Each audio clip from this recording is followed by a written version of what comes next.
frères et sœurs, bonjour tous. Ce matin, nous étudions les vries de la première Pètre de Pierre.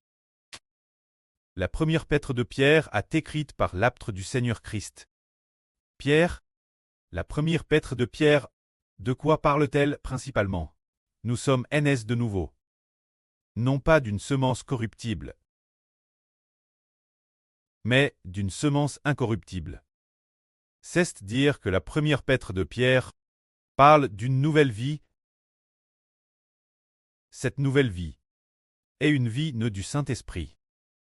Alors la nouvelle vie, puisque sa semence est incorruptible, l'homme reçoit une nouvelle vie, qui est aussi une vie incorruptible.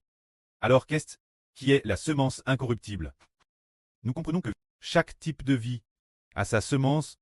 Par exemple, le soja a la semence de soja, le BL a la semence de BL, le mas a la semence de mas, l'homme a la semence de l'homme, la vie cleste a la semence de la vie cleste. Et ce que Pierre dit, qu'est-ce que la semence incorruptible? C'est le Saint-Esprit de Dieu. Alors notre frère Ashbert va expliquer partir du premier chapitre l'origine chez les apôtres d'autrefois.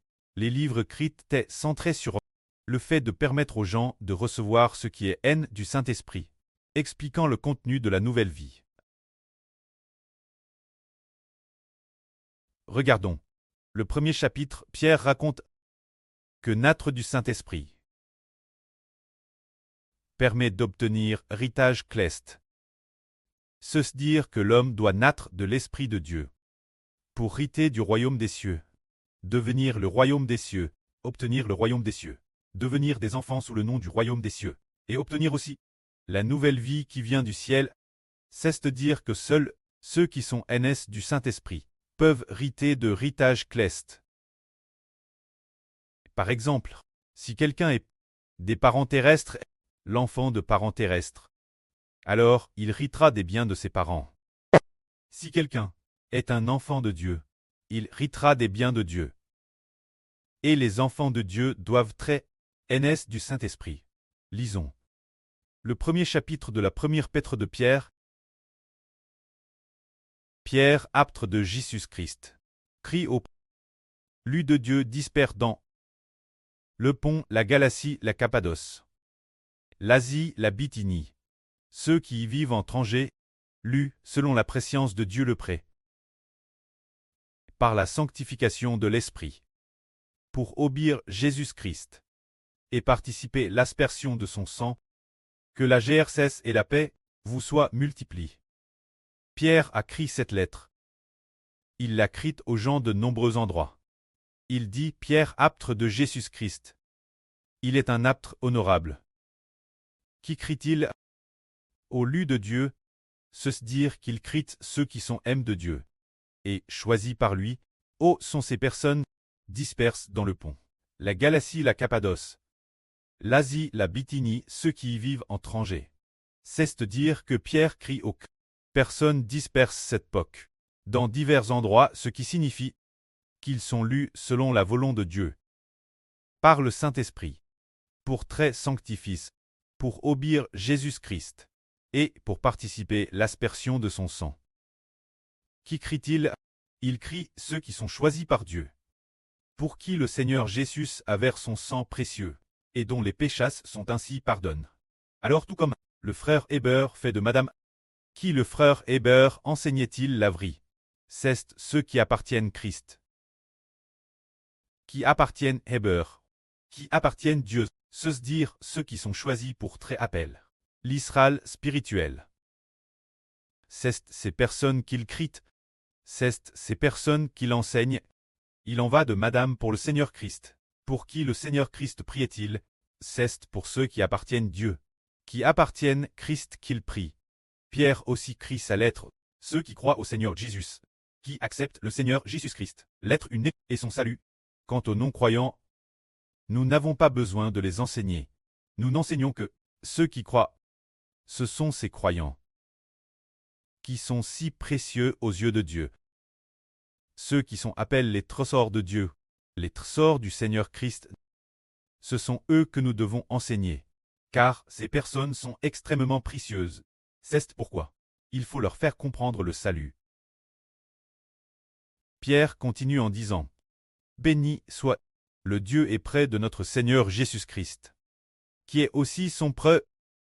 Dans sa grande compassion, Dieu, par la résurrection de Jésus-Christ d'entre les morts, nous a fait naître de nouveau par le Saint-Esprit, pour que nous ayons une espérance vivante de la vie éternelle, et un héritage qui ne peut ni se détruire, ni se souiller, ni perdre son éclat, réserve pour nous dans les cieux. » Ce passage est assez long. Il signifie que Dieu a fait preuve d'une immense compassion envers nous. Il a par le sacrifice de la crucifixion du Seigneur Christ, nous a rachetés, et après ce que le Seigneur Christ est ressuscité d'entre les morts, il a permis que le Christ nous donne le Saint-Esprit, afin que nous recevions une vie nouvelle. Parce que nous avons reçu cette vie nouvelle, nous avons une espérance magnifique. Cette espérance est un héritage, réserve pour nous dans les cieux, qui ne peut ni se détruire, ni se souiller, ni perdre son éclat. Dans les cieux, c'est dire que Dieu a eu une immense compassion pour nous, tel point qu'il a permis son Fils de donner sa vie pour nous, afin que nos péchés soient pardonnés. Et il a encore eu compassion de nous, en ressuscitant son Fils d'entre les morts, puis il a permis son Fils, notre Seigneur Jésus, de nous donner le Saint-Esprit, faisant de nous des personnes naissent de nouveau par l'Esprit. En devenant des personnes nées de nouveau, nous pouvons hériter des biens de Dieu. Qu'est-ce que héritage de Dieu? C'est le royaume des cieux. Et en naissant de nouveau, nous avons reçu la vie éternelle, et nous sommes devenus enfants de Dieu, obtenant ainsi la Jérusalem céleste et toute la création de Dieu comme héritage. Il y avait autrefois un homme qui était extrêmement riche, bien qu'il était riche. Dieu a continué le bénir abondamment. Cet homme était Abraham. Alors Dieu lui dit, « Abraham, n'aie pas peur. Je suis ton bouclier. Je te donnerai une grande récompense. » Alors Abraham dit, « Seigneur, je n'ai pas d'enfant. Que me donneras-tu? Et héritier de ma maison sera Eliezer de Damas. » Alors Dieu dit à Abraham, « Cet homme ne sera pas l'héritier de tes biens. Seul ton propre fils sera ton héritier. » Alors Dieu dit à Abraham, « Regarde vers le ciel et compte les étoiles, si tu peux les compter. Ainsi sera ta descendance, si nombreuse. » Abraham crut au Seigneur, et le Seigneur considéra cela pour Abraham comme justice. C'est dire quand Abraham n'avait pas d'enfant, Dieu dit, « Seul ton propre fils sera ton héritier. » Il a dit clairement, un propre fils.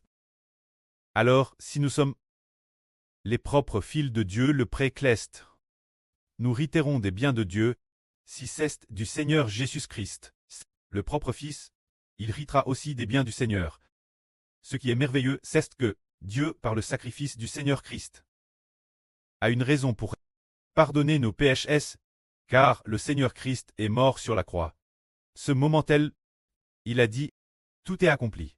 Ce moment précis, Dieu a comment pardonner ceux qui croient au Seigneur Jésus-Christ.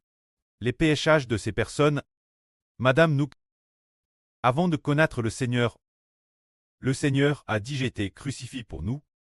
C'est pourquoi nous qui sommes prédestinés, très choisis par Dieu. Bien qu'avant que nous ne connaissions le Seigneur avait déjà l'avance. Donne sa vie pour racheter nos péchés. Avait déjà l'avance remis la ranon Dieu. C'est pourquoi, bien que nous n'ayons pas connu le Seigneur auparavant, et ayons commis beaucoup de péchés, Dieu pardonne aussi nos péchés. Dieu dit, bien qu'ils aient commis beaucoup de péchés, c'est parce qu'ils ont péché sans avoir encore entendu l'Évangile, mais ces fils, ces enfants, je les ai déjà choisis l'avance.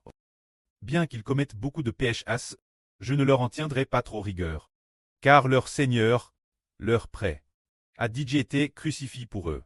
Dès que l'Évangile sera prêché, ils se tourneront immédiatement. Ainsi, bien que lorsque nous étions jeunes, nous ayons commis de très nombreux péchés, Si Dieu devait absolument nous en tenir rigueur, il l'aurait fait depuis longtemps. Mais Dieu, pourtant, cause du Seigneur Christ, qui a été crucifié pour nous, et aussi parce que Dieu nous a choisi l'avance et a déjà écrit nos noms dans le livre de vie et le livre de vie de l'agneau. Il ne nous tient pas trop rigueur de nos pchs, mais veut seulement que nous ayons l'occasion, après avoir entendu l'Évangile, pourvu que nous confessions nos pchs.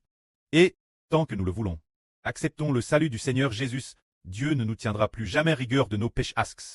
C'est dire que le précleste va par le Seigneur Jésus pardonner nos péchés.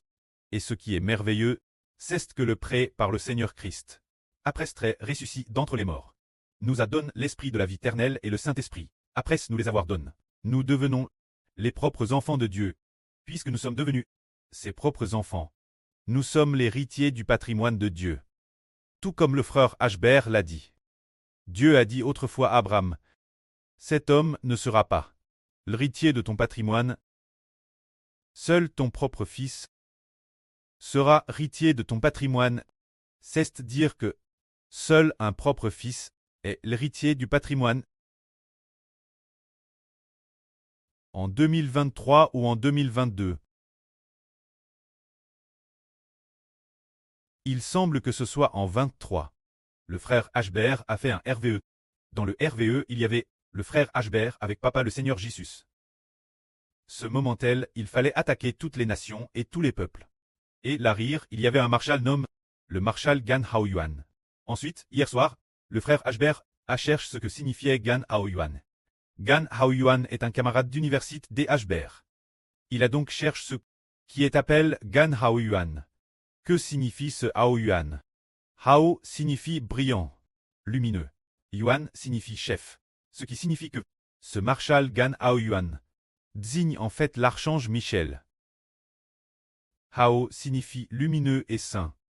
Yuan signifie chef. Ce qui signifie que ce chef lumineux et saint est l'archange Michel. Alors, dans le RVE, l'archange Michel a dit au frère Ashbert, « Ashbert, veux-tu vraiment que ce Abébing soit ton héritier ?» Héritier signifie descendant ou postri.